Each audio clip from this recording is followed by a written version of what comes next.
Aleluia, glória a Deus. Dá uma olhada para o seu vizinho aí e diga: você está bonito hoje. E sempre, hoje e sempre, tá? Porque não vale a pena só hoje não. Agora você vai fazer algo. Alguém trouxe uma palavra de conhecimento, uma palavra profética sobre agradecimento. Que nós devemos ser agradecidos a Deus por pequenas coisas, por grandes coisas, porque Ele tem feito algo extraordinário em nossas vidas todos os dias. Quem tem recebido do Senhor pode reconhecer que todos os dias você recebe algo do Senhor. Levanta a sua mão. Então você vai olhar para o seu vizinho e vou te dar 15 segundos para você compartilhar algo que você é agradecido hoje. Por que que você é agradecido ao Senhor hoje? Então pode olhar para o seu vizinho, da esquerda, da direita, e compartilha por que que você é agradecido ao Senhor. Se você está longe, procura alguém, tá, gente? Não deixe de falar. Às vezes é tão estranho, a gente fica aqui falando, vocês ficam quietinhos. Esse é o horário de você falar, tá? Procura alguém e diga: eu sou grato ao Senhor por causa disto. Nesta manhã, em nome de Jesus. Eu sou grato ao Senhor porque Deus é bom. Porque Deus usa as nossas vidas, porque Ele compartilha do seu amor para conosco, porque Ele se interessa por nossas vidas, porque Ele fala conosco. Deus é um Deus vivo, aleluia, glória a Deus. Eu quero ser amigo de Deus, eu quero ser amigo de Deus, eu quero ouvir a voz de Deus. Põe a mão no seu coração, ora comigo assim e diga: Senhor, nesta manhã, eu estou aqui, porque eu te amo de todo o meu coração, e os meus ouvidos estão abertos para ouvir a sua palavra.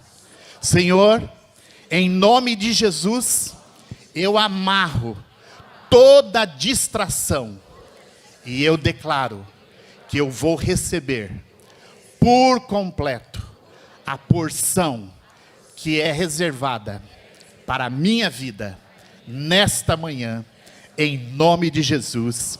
Amém e amém. E mais uma salva de palmas ao Senhor Jesus. Aleluia.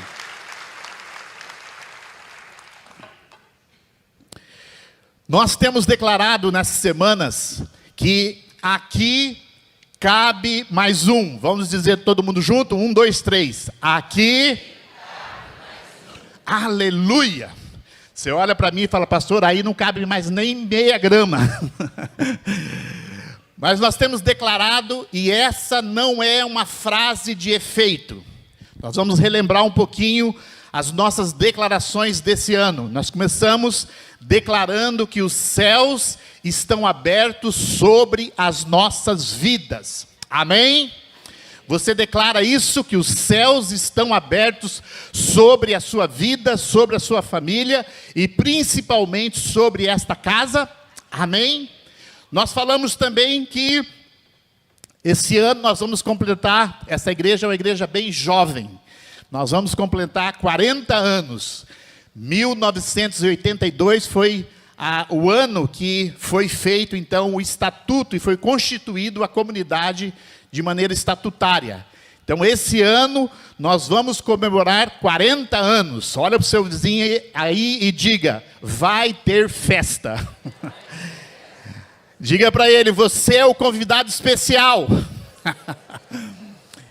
E nós relembramos as palavras proféticas que Deus tem dado para essa casa. Eu queria animar você, para você não viver esse ano como se nós estivéssemos fazendo uma série de mensagens para um mês, para outra data. Não, que é algo contínuo. Deus está falando com essa casa.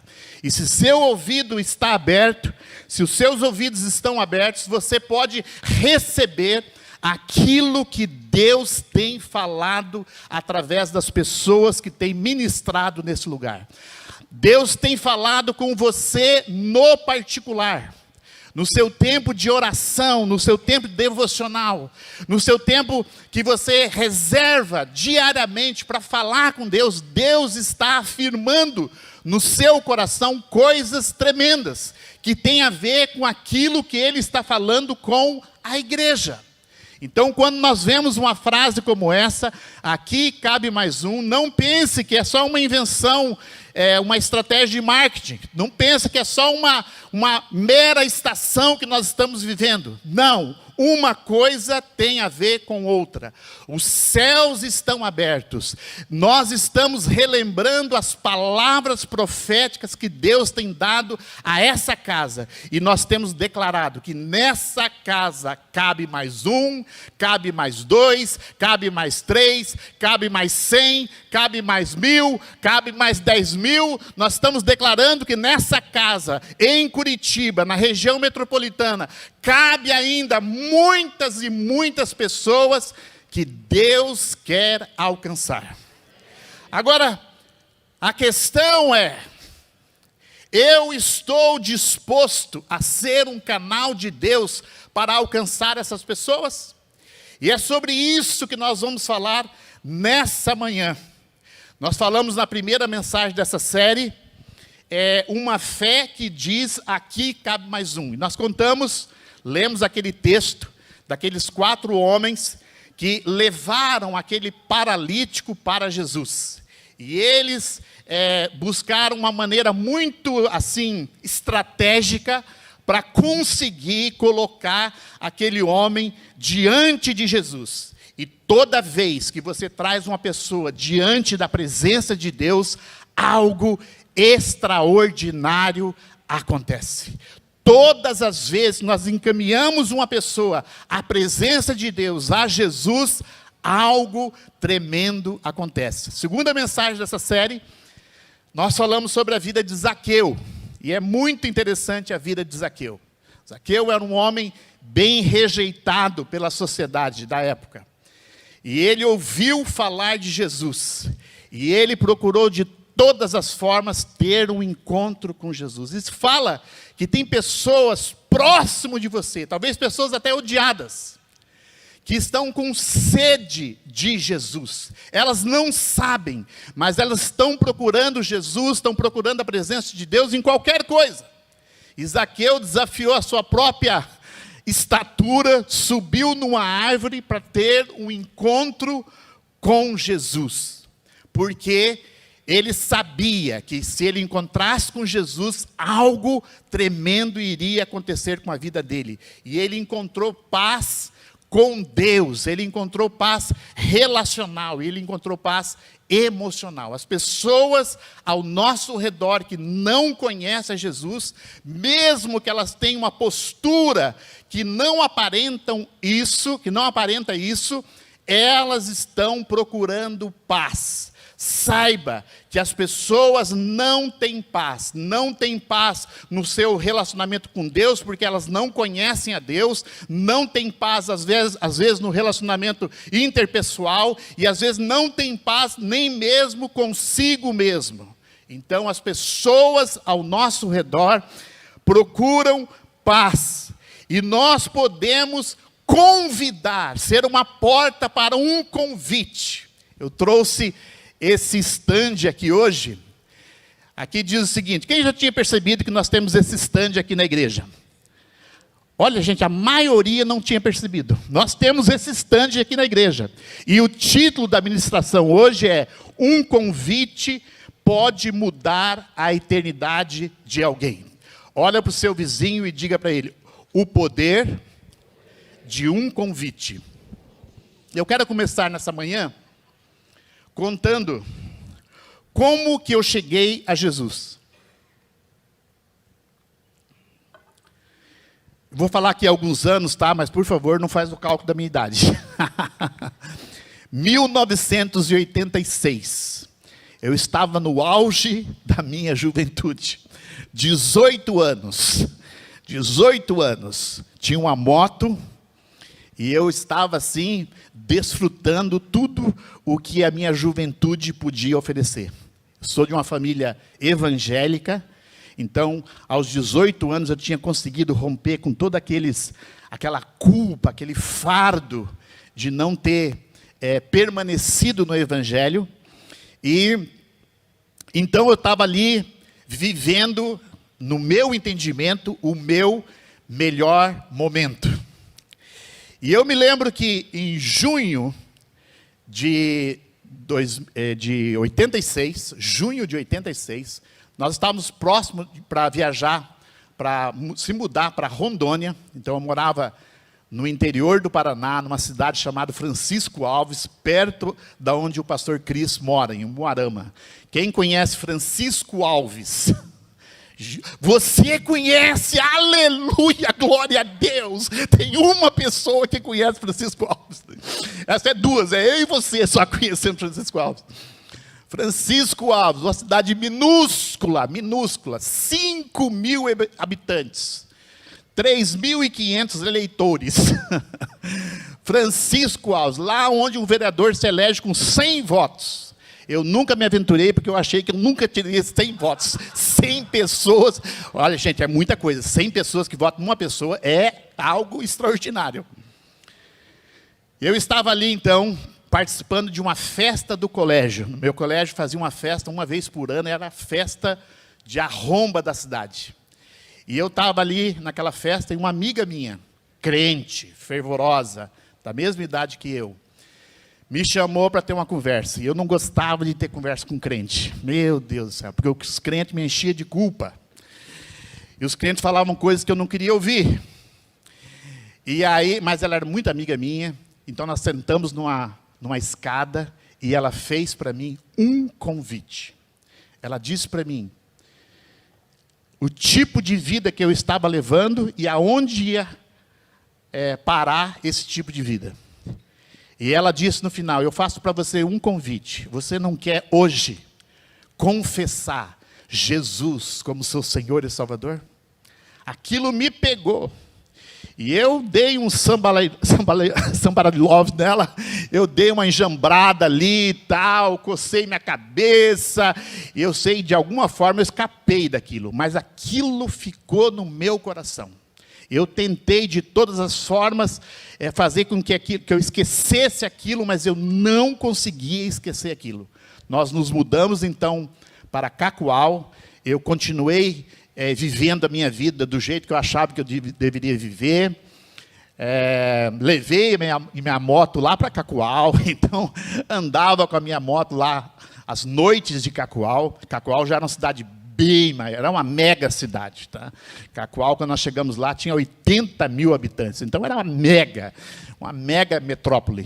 Então, eu estava lá, vivendo a minha vida, mas eu não tinha amigos, Em uma noite, por causa de uns segundos e terceiros interesses, de repente a minha irmã veio e disse para o meu pai: pai, me leva na igreja. Aí meu pai disse: não vou te levar não, pede para o seu irmão. E eu era doido para pegar o carro do meu pai, porque o carro dava um status maior do que a moto, tá? Na minha época. Aí eu era doido para pegar o carro do meu pai, e eu falei assim: olha, eu até levo ela na igreja, mas depois eu vou ficar com o carro. Ou seja, depois, à noitada, eu vou ficar com o carro. Meu pai falou: tudo bem, pode. Meu pai não era disso, tá, gente? Meu pai foi um milagre de falar que tudo bem para mim. Então, a minha irmã me convidou para ir na igreja, para levá-la. Segundo convite que eu tive para entrar numa igreja. E eu fui numa igreja. Um sábado à noite de agosto de 86. Eu sentei lá na última cadeira. Minha irmã foi para frente. Eu sentei lá na última cadeira. No último banco, aliás. Eu escorreguei no banco e eu fiquei bem assim, longe, para que ninguém me visse, porque eu estava doido que aquele culto terminasse, porque eu queria sair daquele lugar. De repente, entra um sujeito com roupa de dentista. E ele vai pregar. Ele era o pregador da noite. Ele chegou atrasado. E eu fiquei achando muito estranho, porque na igreja que eu estava, as pessoas pregavam sempre de terno ou de uma roupa bem bonita, bem boa, né? E ele estava com a roupa de trabalho. Eu achei muito estranho aquilo. Como é que alguém vai dar uma oportunidade para alguém pregar com a roupa de trabalho? Então, dentro da minha mente técnica, isso não podia acontecer. E ele não foi no púlpito, ele ficou lá embaixo ali na mesa. Tinha uma mesa ali, ele colocou as coisas dele na mesa e ele começou a compartilhar ali a palavra da mesa. Apresentaram o pregador então, e ele começou a compartilhar. E parece que a minha irmã tinha falado a meu respeito para ele, porque ele sabia coisas incríveis a meu respeito. E eu fui ficando muito envergonhado com aquela pregação, porque ele estava retratando quem eu era. E ele não sabia. Depois eu calculei que devia ser a minha amiga lá de Francisco Alves que tinha falado com ele. E eles arrumaram um complô contra mim. E eles estavam me enquadrando para me tornar um religioso. E eu estava me debatendo com aquilo o tempo todo. Mas no final da pregação, ele fez um apelo muito simples. E ele disse: se você está ouvindo uma voz te chamando, não eu, mas se você está ouvindo uma voz te chamando, então fica em pé no seu lugar e venha para cá. E eu ouvi uma voz pela primeira vez. Eu ouvi alguém dizer nos meus ouvidos: Josué, vem. Josué, vem. E eu fiquei com aquilo, com aquela luta, achando que era a minha cabeça. Eu falei, não, ele falou, ele sugeriu, e eu estou falando para mim mesmo, e eu não vou. E eu fiquei colado ali no banco, e numa igreja bem tradicional, então é uma vergonha você ficar em pé dizendo que você está aceitando Jesus, é uma coisa assim bem vergonhosa. E aí eu fiquei ali e tal, e de repente uma pessoa levantou, mas não foi para frente, e eu fiquei naquela luta, para mim, uns 15 minutos, mas talvez foi uns 10 segundos. Tá? De repente, eu não sei porquê, eu tenho uma parte de mim que é bem sanguíneo, então eu gosto de convite, eu sou bem assim, a minha esposa até algumas vezes me dá um sossega-leão, assim, para eu ficar mais tranquilo. E aí, eu levantei daquela cadeira e eu fui correndo lá para frente. E mais ainda, eu fui para o chão. A maior vergonha possível que uma pessoa podia fazer. Um escândalo. Mas aquele dia, quando eu levantei, aquele homem orou comigo, orou com mais algumas pessoas que estavam ali. Uma vergonha terrível. Mas naquele dia, eu chorei o choro mais profundo da minha vida. Um convite pode mudar a história de uma pessoa. Um convite pode conduzir uma pessoa para a eternidade. Um convite faz a diferença do antes e do depois. E saiba que Deus tem colocado pessoas ao seu redor. Eu não vou conseguir chegar perto dessas pessoas. Elas não me reconhecem, mas elas reconhecem você. E você é o enviado de Deus para fazer esses convites. Aqui nós temos esse stand, e nós temos muitos convites aqui. Você fala, pastor, mas hoje em dia ninguém dá mais convite de papel. Pastor, ninguém vai dar mais convite de papel. Tudo bem, faz uma impressão disso, faz um PDF, alguma coisa, mas esteja preparado para convidar pessoas. Às vezes você pode dizer assim, eu não sei evangelizar, eu não sei pregar, eu não sei testemunhar, eu não sei isso, eu não sei aquilo, mas você sabe, pelo menos, convidar uma pessoa. Você sabe que as pessoas, elas são muito movidas por um convite, muito movidas por um convite. E, às vezes, não é um convite formal para vir aqui numa reunião, mas quem sabe um convite para tomar um cafezinho com você. E esse convite para um cafezinho com você pode fazer toda a diferença na vida daquelas pessoas. Abra comigo João 1, 35 a 50. São muitos versículos. Mas nós vamos ver aqui 2 convites que mudaram a história de 2 pessoas. 2 pessoas que se tornaram extremamente relevantes no reino de Deus. João 1:35 diz assim: no dia seguinte, João estava ali novamente com 2 dos seus discípulos. Quando viu Jesus passando, disse: vejam, é o Cordeiro de Deus. Ouvindo-o dizer isso, os 2 discípulos seguiram a Jesus. Voltando-se e vendo Jesus que os 2 o seguiam, perguntou-lhes: o que vocês querem? E eles disseram: Rabi, onde está hospedado? Respondeu ele: venha e verão. Então foram por volta das 4 horas da tarde, viram onde ele estava hospedado e passaram com ele aquele dia. André, irmão de Simão Pedro, era um dos dois que tinha ouvido o que João dissera e que havia seguido a Jesus. O primeiro que ele encontrou, foi Simão, seu irmão, e lhe disse: achamos o Messias.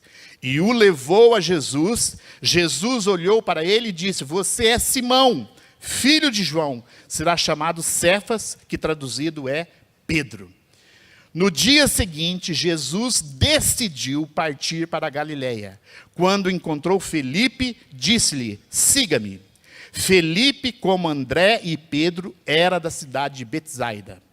Felipe encontrou Natanael e lhe disse: achamos aquele quem Moisés escreveu e a respeito de quem os profetas também escreveram, Jesus de Nazaré, filho de José. Perguntou-lhe Natanael: Nazaré, pode vir alguma coisa boa de lá? Disse Felipe: venha e veja. Ao ver Natanael se aproximando, disse Jesus: aí está um verdadeiro israelita em quem não há dolo. Perguntou Natanael: de onde me conhece? Jesus respondeu: eu o vi quando você ainda estava debaixo da figueira, antes de Filipe o chamar. Então Natanael declarou: mestre, tu és o Filho de Deus, tu és o Rei de Israel. Jesus disse: você crê porque eu disse que vi debaixo da figueira? Você verá coisas maiores do que essa. E acrescentou: digo-lhes a verdade, vocês verão o céu aberto e os anjos de Deus subindo e descendo sobre o Filho do Homem. Vejam só, essa é uma história de começos. E o começo do Evangelho foi através de convites. João Batista tinha discípulos, mas na medida que ele viu Jesus, ele liberou os discípulos deles para que fossem com Jesus. André e Felipe foram discípulos de Jesus. André, que era esse discípulo de João, ele teve ali com Jesus. É estranho porque eles perguntaram para Jesus: aonde você mora? Né? Veja só, quando você não conhece a pessoa, você tem que fazer perguntas assim bem básicas, né? Vai chover hoje? Não vai chover? O que você está achando da política? O que você está achando do governo? Como é que é? Quem vai ganhar as próximas eleições? Umas coisas bem básicas, né? E eles perguntaram para Jesus, não sei qual a razão, aonde o Senhor mora. E Jesus levou ele para a casa que ele estava, né? Alguns comentaristas dizem que Jesus tinha uma residência naquele lugar mesmo.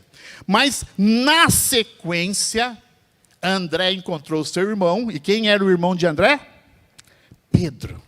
Eu acho que só um irmão podia convidar Pedro para seguir Jesus. Porque se você fosse amigo de Pedro, eu acho que você não convidaria Pedro de jeito nenhum. Você tem pessoas como Pedro no hall dos seus amigos? Você tem pessoas assim, bem atiradas, bem sanguíneas, aquelas pessoas que fazem festa, aquelas pessoas que às vezes é um incômodo, aquelas pessoas que às vezes batem na sua porta 10 horas da noite, ou agora não bate na sua porta, né? Passa um WhatsApp perguntando: você está acordado ainda? Posso ligar para você? Você fala: não, por favor, agora. Mas Pedro era essa pessoa. E de repente o irmão dele diz: olha, nós achamos o Messias. Acho que Pedro já ficou maravilhado com aquilo e já foi ali conhecer o Messias. E é interessante que o primeiro contato que Pedro tem com Jesus, a identidade dele é mudada. Jesus diz: você é Simão. Simão significa cana quebrada, bambu. Você é Simão, mas de agora em diante seu nome será Pedro, rocha. Veja só, olha a visão que Deus tem das pessoas. Pedro não se tornou rocha de um dia para o outro. Você sabe a história de Pedro, que é uma história difícil, né? É uma história difícil. No último momento, esse Pedro que teve revelações tremendas, esse Pedro que impôs as mãos sobre os enfermos, eles foram curados, esse Pedro que expulsou demônio, esse Pedro que estava sempre junto com Jesus, foi convidado se tornou íntimo de Jesus, ali os 3 mais íntimos de Jesus. Esse Pedro chega ali no momento da crucificação e nega Jesus de uma maneira absurda, como se ele nem conhecesse a Jesus. Nega Jesus de uma maneira totalmente absurda. Esse homem, Jesus o viu desde a primeira vez como rocha. Demorou muitos anos para se tornar rocha. Às vezes você tem uma pessoa do seu lado que você não dá nada para ela, que você fica até se sentindo incomodado por ela. Mas um convite pode mudar a eternidade dessa pessoa. E Deus vê essa pessoa com outros olhos. Deus vê essa pessoa da maneira que ela vai se tornar, e não da maneira que ela está nesse momento. É muito interessante isso. E depois nós temos o relato de Filipe.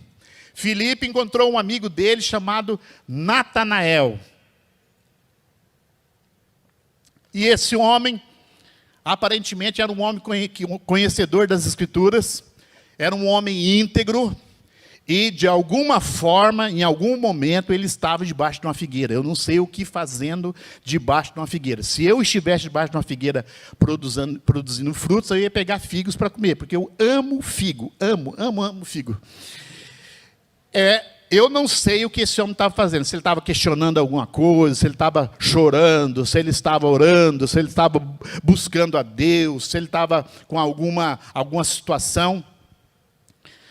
Aí Natanael meio que rejeita esse convite. Ele fala assim, ele tem um preconceito. Será que do lugar que Jesus nasceu, Nazaré, pode vir alguma coisa? Às vezes você convida uma pessoa para vir aqui na igreja, o cara fala assim, bairro alto? Será que no bairro alto vai ter alguma coisa boa? Às vezes você convida a pessoa para uma célula, mas será? Eu vou para um grupo de estudo bíblico? Ou para uma casa de paz? Não, eu não estou. Eu estou cheio de paz já, não preciso de casa de paz. As pessoas vão ter muitos argumentos contra o evangelho. Porque não é algo natural, é algo espiritual. Essas barreiras são como venda nos olhos das pessoas para que elas não entendam, para que elas não confessem, para que elas continuem vivendo uma vida distante de Deus. Por isso que eu gosto muito dessa história de Filipe. Filipe não se preocupou em convencer Natanael. Ele simplesmente disse, venha e veja, tenha as suas próprias experiências. Você deve conferir se isso é verdade ou não. Você deve ter suas próprias experiências. Não é o meu papel, não é o seu papel, quando você convida alguém, quando você se aproxima de alguém, tentar convencer a pessoa que o que você vive é melhor do que o que ela vive. Às vezes a pessoa tem até uma vida familiar mais estável. Às vezes a pessoa tem uma vida financeira muito melhor que a sua. Às vezes você não tem argumentos para dizer que você está vivendo uma vida melhor que ela. Então, a sua tarefa, a minha tarefa, é conduzir as pessoas a Jesus. É Ele que faz a diferença na vida das pessoas. É Ele que fez e que está fazendo a diferença na sua vida. Às vezes a gente pode pensar assim, eu sou muito bom nisso, eu sou muito bom naquilo. Deus está me abençoando porque eu oro, porque eu leio a Bíblia, porque eu faço isso. Gente, essas coisas são muito boas. Mas Deus te abençoa porque você é um filho. Porque você é um filho amado, uma filha amada. Deus não te abençoa porque você faz coisas. Deus não te abençoa porque você vem na igreja, conquanto é muito bom. Se você está nos vendo pela internet, venha para a igreja, venha para o culto presencial. Claro, a experiência aqui é muito diferente da experiência em casa. Claro, onde tem um povo reunido, coisas tremendas acontecem. Quando tem um ajuntamento de pessoas que estão confessando a Jesus, adorando a Jesus, coisas tremendas acontecem. Eu, quando estou num culto, e eu convido todos vocês para isso, eu não quero ficar aqui de uma forma passiva. Eu não quero estar aqui só batendo o meu cartão. Eu tenho que vir aqui, porque se eu não vir aqui o pastor Luiz vai me questionar, então eu tenho que vir, eu chego de corpo presente nesse lugar. Não! Há um fogo de Deus nesse lugar, há uma presença de Deus nesse lugar, e somente aqueles que estão com os ouvidos abertos, somente aqueles que estão com os olhos abertos vão perceber a presença de Deus, porque se Jesus está nesse lugar, você não pode sair daqui da mesma forma que você entrou. Se Jesus está nesse lugar, você não pode ser um espectador. Você não pode ser uma pessoa passiva, que simplesmente está cumprindo uma tabela. Deus marcou um encontro contigo nessa manhã. Deus marcou um encontro contigo para fortalecer você, para levantar você, para curar você, para fazer milagres através da sua vida. Nesta manhã, Deus está te convidando para você ser um canal para as pessoas que estão ao seu redor. O que esses homens têm em comum? O que nós podemos dizer que é o diferencial nesses homens? Eles aproveitaram as oportunidades. Diga comigo, oportunidade. Deus dá para você todos os dias oportunidades. Colossenses 4:5 diz o seguinte: sejam sábios no procedimento para com os de fora. Olha que coisa interessante. Existe um procedimento com as pessoas de fora. Quem são os de fora? Aqueles que ainda não estão dentro. Dentro do quê? Dentro do reino de Deus. Se você não está dentro do reino, você é os de fora. Há um procedimento administrativo com os de fora. Minha mentalidade é bem administrativa, então eu gosto dessa palavra procedimento. Eu gosto de procedimentos. Eu gosto de processos. Eu gosto de métodos, né? Então, as pessoas lá em casa às vezes estranham, porque eu estou com um horário de vida devocional bem estranho. E às vezes eu estou bem cansado, mas eu continuo no meu horário de devocional. E aí me perguntam, por que você faz isso? Você não pode orar tal hora, de tal hora, você está tranquilo? Não, eu tenho um procedimento, eu vou seguir meu procedimento. Mesmo que às vezes meu procedimento não é muito sábio, mas eu gosto de procedimentos. E esse versículo é um dos meus versículos chaves. Porque ele diz, sejam sábios no procedimento para com os de fora.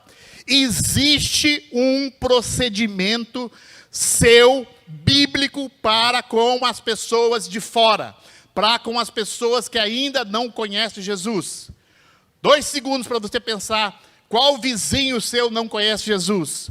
2 segundos para você pensar qual amigo do trabalho ainda não conhece Jesus. 2 segundos para você pensar qual pessoa que você encontra quase todos os dias que ainda não conhece Jesus. Existe um procedimento que Deus deu para você em relação a essas pessoas. E esse versículo continua: aproveitem ao máximo todas as oportunidades. O que são oportunidades? Eu procurei essa palavra no grego. Vocês não sabem o que eu encontrei. Sabe o que é oportunidade no grego? É kairos. Aproveitem todos os kairos. Alguém sabe o que é kairos? Tempo do quê? Tempo de Deus. Qual a diferença de Cronos e Kairos? Qual a diferença de Cronos e Kairos? O Cronos é o que você está vivendo agora. Você está sentado aí no cronos, no tempo exato, no tempo horário, no tempo do relógio. Então agora são 11h22, você está pensando, quando que o pastor vai terminar essa mensagem? Esse é o cronos. Agora o kairos é o que Deus está falando no seu coração. Quando que eu vou convidar alguém que está precisando de Jesus? O kairos tem a ver com o tempo de Deus. E você sabe qual que é o meu ministério, qual que é o seu ministério? Você pode dizer, pastor, o seu ministério eu sei, é ser pastor. Não, o meu ministério não é ser pastor. O meu ministério é alcançar as pessoas que não conhecem Jesus no kairos dele. O seu ministério, o seu chamado, o que Deus chamou para você fazer, é o que André fez, é o que Felipe fez. Conduzir as pessoas para Jesus. Às vezes a gente confunde, porque a gente pensa que o evangelho tem a ver conosco. Então eu fui salvo, eu cheguei na igreja, Deus me prosperou, eu sou filho, eu sou amado, eu tenho uma igreja maravilhosa, eu tenho salas para criança, para bebê, meu Jesus amado, quando eu era bebê não tinha uma sala dessa. Olha gente, eu vou confessar, sábado de manhã eu vim bem cedo para cá. Minha esposa perguntou, por que você vai tão cedo? Eu falei, eu tenho um procedimento a cumprir, então eu tenho que ir cedo. Mas você está dormindo, homem? Não, mas eu tenho que ir. Mas quem está mandando você ir? Não sei, mas eu tenho que ir. Eu vim cumprir meu procedimento de vida devocional. Mas eu estava com muito sono, muito sono. Aí, às 8h, depois que eu cumpri meu procedimento, o Marcão foi cortar o meu cabelo, que eu estava muito cabeludo. Aí eu quase dormi na cadeira do barbeiro. Aí eu saí dali e falei, agora eu vou ter mais um tempo de oração. Mas pensei comigo, já sei, eu não tive uma sala baby. Então eu vou hoje ser um bebê. A Rafaela me chama de neném, então eu vou ser um neném hoje. E eu abri aquela sala, tranquei a sala para ninguém me ver, e eu deitei ali, apaguei a luz, e eu ronquei por 30 minutos. Aleluia, glória a Deus, eu saí restaurado. Às vezes você fala, a igreja, o evangelho tem a ver comigo, mas não é com você. Deus te alcançou para que você alcance outras pessoas. As pessoas que estão ao seu redor, mesmo que você fala, eu não sou isso, eu não sou aquilo, eu não sei falar como Moisés. Deus ainda quer te usar da maneira que você é, com os dons que Ele colocou dentro de você, para que você possa compartilhar das coisas boas que Deus deu para você. Você fala, pastor, mas Deus não me deu muitas coisas boas. Eu não estou muito satisfeito com Deus.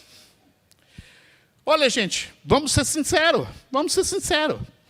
Eu gosto muito da minha filha, Vitória, porque ela tem uma sinceridade, assim, visceral. Ela tem uma sinceridade, mas uma sinceridade, porque é o jeito que ela é. Até neurologicamente, os médicos têm dito que é assim que ela é. Então, ela não tem filtros. E a gente é polido. A gente fala, não, eu creio em Deus. Deus pode fazer isso, Deus pode fazer aquilo. E às vezes ela fala, eu não sinto, não vejo. Esses dias eu abracei ela e falei, olha filha, mesmo que você não sente, mesmo que você não vê, Deus está fazendo uma obra na sua vida. Essa obra pode ser invisível, essa obra pode ser até desconhecida, mas eu creio num Deus vivo e verdadeiro que está fazendo a obra. Eu não tenho explicação, eu não tenho respostas, mas Ele está fazendo essa obra. Você deve buscar experiências com Deus. Por isso que a vida devocional é fundamental. Você deve buscar a Deus, se encher da presença dEle, porque Deus vai te dar estratégias para que você convide as pessoas mais difíceis, para que você convide as pessoas que estão pipocando ao seu redor, e você nem sabe como vai fazer com aquela pessoa, mas ela está esperando somente o seu convite, ela está pronta para ser colhida. Agora, Deus não vai, por conta própria, fazer isso. Ele vai usar você. Tem um versículo em Timóteo que eu amo, que diz assim, que é o desejo de Deus, que todos os homens sejam salvos e cheguem ao pleno conhecimento da verdade. Este é o desejo de Deus. Eu pergunto para você, todos os homens da face da terra serão salvos? Infelizmente não. Mesmo sendo o desejo de Deus. Então qual é a explicação para esse versículo? Deus precisa de mim e Deus precisa de você. Aí fala, mas Deus não precisa de nada. Sim, olhando para a onipotência de Deus, claro que Ele não precisa de nada. Mas Ele quer compartilhar o Evangelho através de mim e de você. Eu não sei porque Ele quer fazer dessa maneira. Ele podia mandar anjos, mas Ele não fez dessa maneira. Ele quer fazer através de mim e através de você. Eu queria que você olhasse para essas cadeiras vazias agora. E eu queria que você estendesse a sua mão em direção de uma cadeira vazia. Se você puder levantar e impor as suas mãos sobre essa cadeira vazia, pode fazer isso. E nós vamos orar agora. Eu vou pedir para que a banda já volte. Nós vamos orar agora para que Deus faça um avivamento, primeiramente, no nosso coração. Deus precisa fazer algo em nossas vidas. Ele está desejoso de fazer esse algo em nossas vidas. Deus está desejoso. Quando você veio para o Evangelho, Deus te deu um comissionamento, Deus te deu uma unção, Deus te deu uma graça. Marcos 16, 17, 18 diz assim, e estes sinais seguirão aos que creem. Eu pergunto para você, você crê em Deus? Você confessa Jesus como seu Senhor e Salvador?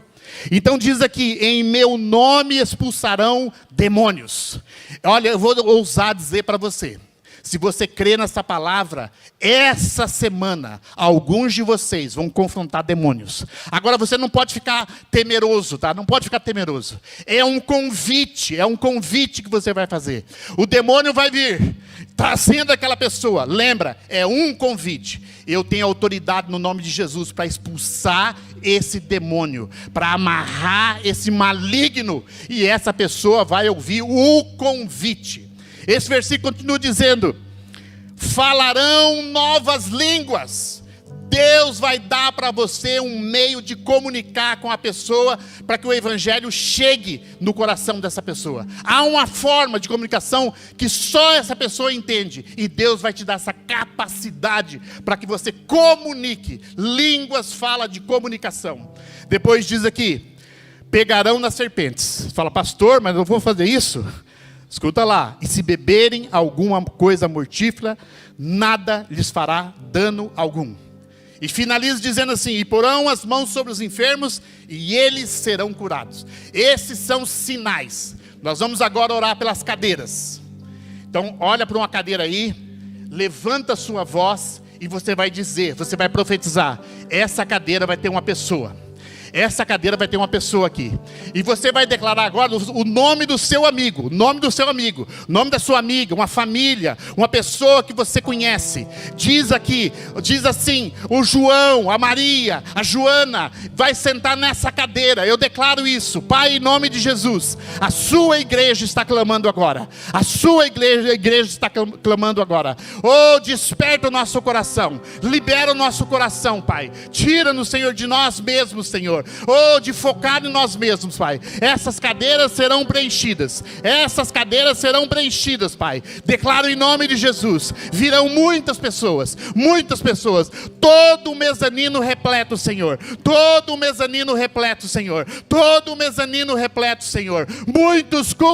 muitos cultos, Senhor. Pai, nós profetizamos muitos campos, Senhor, da região metropolitana, Senhor, muitos campos, Senhor. Pai, nós oramos pela Vila Isabel agora, Senhor, agora mesmo, Senhor. Levante um lugar na Vila Isabel, Senhor, levante um lugar, Pai. Há um povo na Vila Isabel, Senhor, em nome de Jesus, Pai. Diga comigo assim: Senhor Jesus, aqui está a minha vida, aqui está meu coração. Eu sou um candidato para ser usado pelo Senhor. Aleluia. Senta por mais um minuto, enquanto a banda está aqui.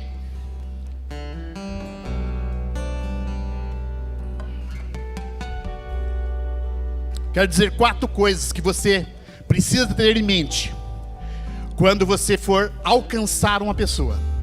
4 coisas que você precisa ter em mente. Primeira coisa: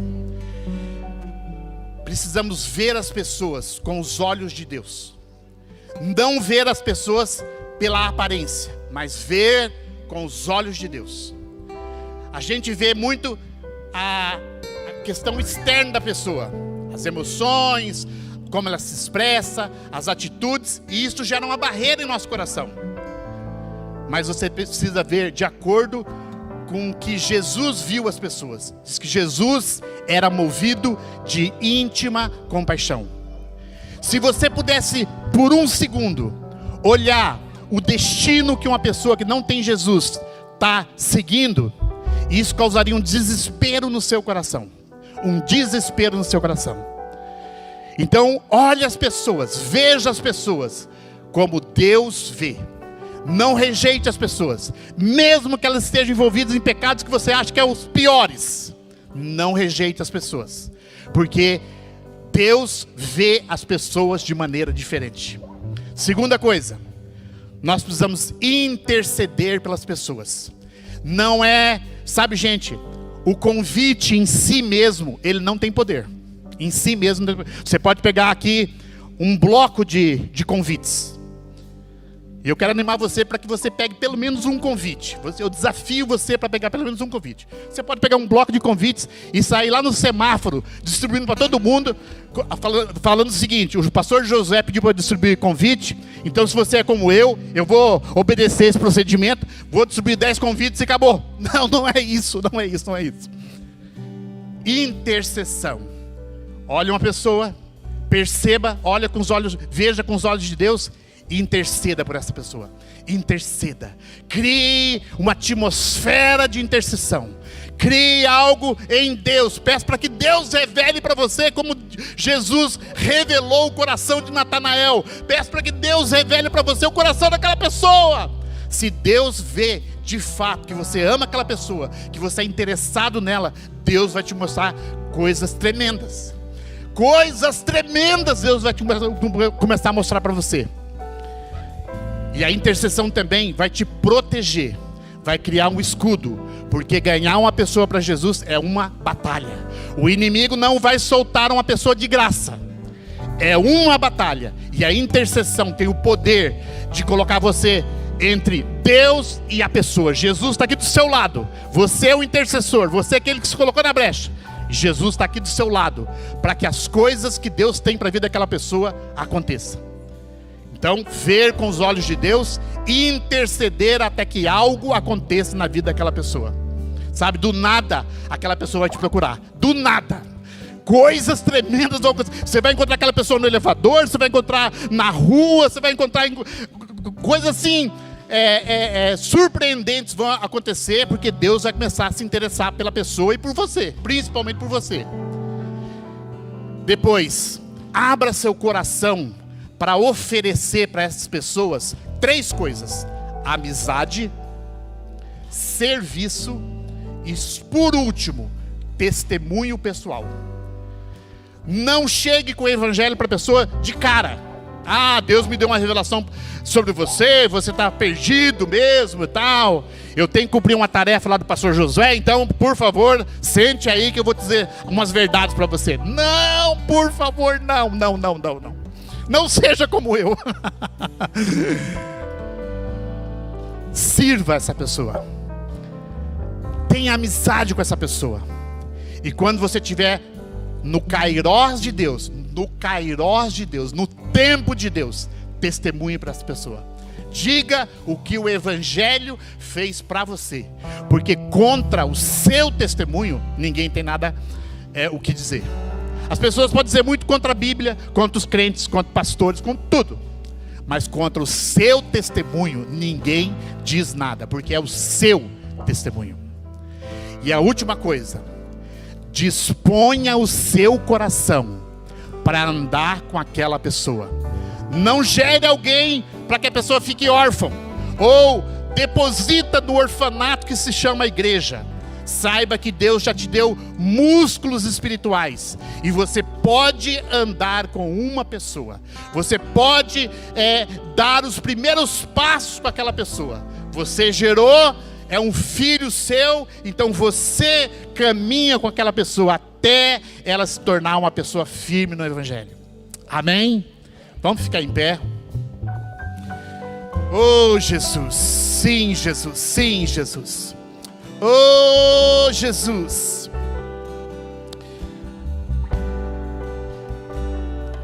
Eu tenho 2 apelos nessa manhã.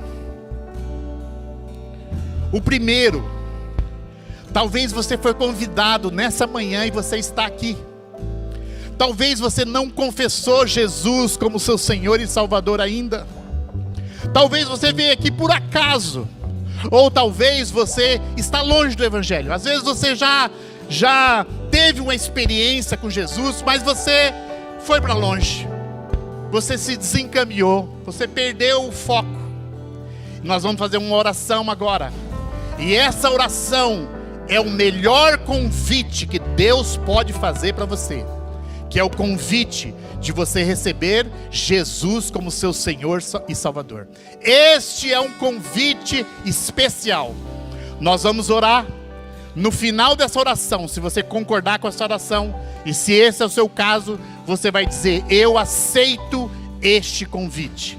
E a partir de hoje, a partir desse momento, esse é o kairós de Deus para você.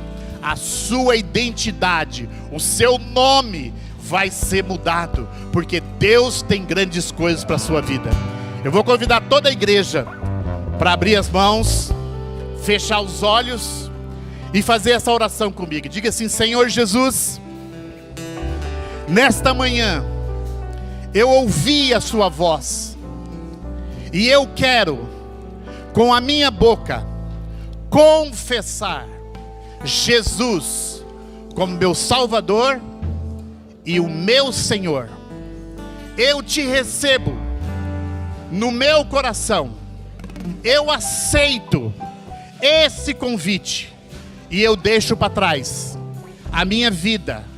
Eu deixo para trás todas as coisas que estão pesando sobre mim, porque eu decido escolher o Senhor Jesus para a minha vida nesse momento. Em nome de Jesus, amém e amém.